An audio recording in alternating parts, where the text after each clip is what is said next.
आप सभी को नमस्कार। मेरा यूट्यूब एजुकेशनल नॉलेज चैनल में आप सभी को स्वागत है। मैं कक्षा 8वां चैप्टर है अ, रेखीय समीकरण अभ्यास जो है 6B यानी 6B का मैं सवाल बताने जा रहा हूँ। ये सवाल दिया हुआ है।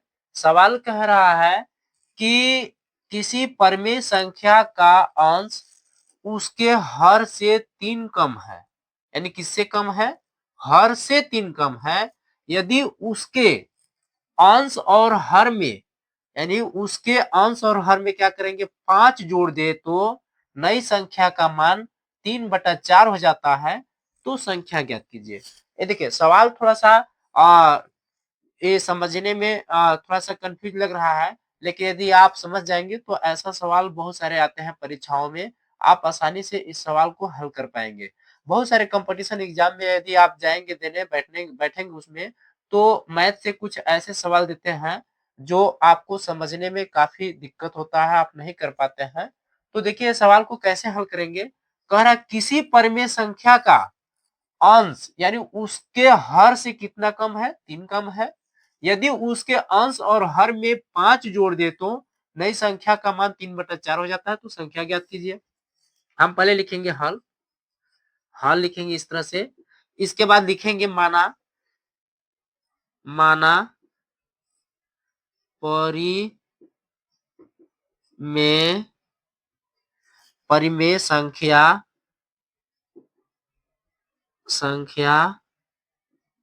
का हर बराबर हम क्या मान लेते हैं? यक्स मान लेते हैं। अब कह रहा है प्रश्नानुसार, यानी प्रश्नानुसार क्या कह रहा है?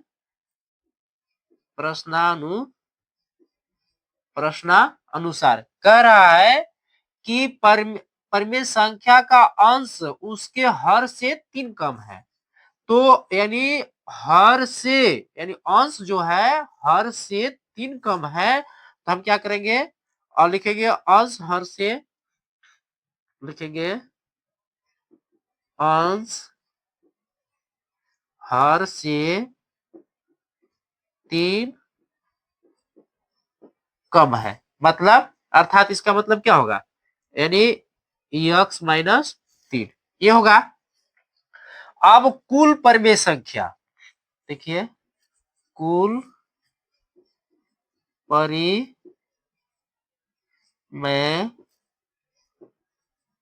संख्या बराबर होगा कुल परिमेय संख्या यानी अंश बटा हर। तो क्या हो जाएगा? अंश 3x बटा हर कितना दिया है? x दिया है। अब इस तरह से मान आया। अब हम क्या करेंगे, इसको हम हल करेंगे। तो देखिए कैसे हल करेंगे। अब हमको यानी इतना मान तो हमारा आ गया। अब क्या कह रहा है? प्रश्नानुसार कह रहा है कि यदि अंश और हर में क्या करना है? अंश और हर में क्या जोड़ना है? 5 जोड़ना है। तो देखिए कैसे जोड़ेंगे। तो लिखेंगे x माइनस 3 प्लस 5। ये अंश में जोड़ दिया, अब हर में भी 5 जोड़ना है 5। अब जोड़ने पर जो हमारा नई संख्या जो बन रहा है वो कितना बन रहा है? 3/4 इस तरह से हो रहा है। तो अब क्या करेंगे कि इस कोष्टक को तोड़ेंगे तो x माइनस 3 प्लस कितना हो जाएगा 5 बटा में x प्लस कितना है 5 बराबर 3/4। अब देखिए यानी x ये माइनस है प्लस है, क्योंकि प्लस बड़ा के सामने प्लस है तो प्लस में ही होगा, एक घटेगा। तो x प्लस 2 बट्टा कितना हो जाएगा? x प्लस 5 बराबर होगा 3/4। इस तरह से हो जाएगा मान। अब देखिए अब करेंगे क्या, हम इधर हल कर रहे हैं।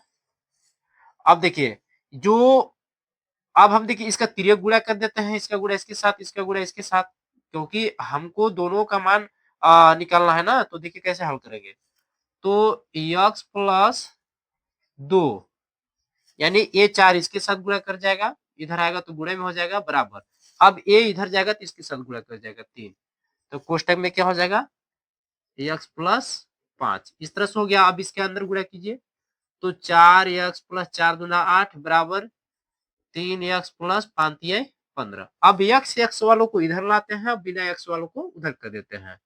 तो 4x इधर आएगा तो ये प्लस में है तो माइनस में हो जाएगा 3x बराबर 15 ये प्लस है तो उधर जाएगा तो क्या में हो जाएगा माइनस में।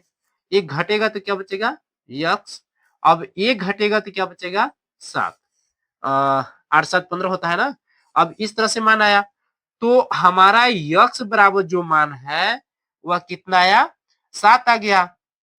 तो अब हम क्या करेंगे लिखेंगे अतः अतः जो आपका मूल परिमेय संख्या था यानी मूल परिमेय मूल कुल परिमेय संख्या ना या मूल कह लीजिए मूल परिमेय संख्या बराबर x माइनस 3/x यही ना है। अब x का जहां पे मान है वहां पे हम रख देते हैं x बराबर 7 आया माइनस 3/7 घटेगा तो क्या आ जाएगा 4/7 यही हमारा क्या हो जाएगा आंसर।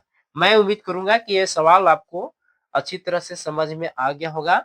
अब इसी तरह से जो अगला सवाल है सेम हल होगा आप हल जरूर कीजिएगा और कमेंट में जरूर बताइएगा कि आपको सवाल समझ में आया कि नहीं।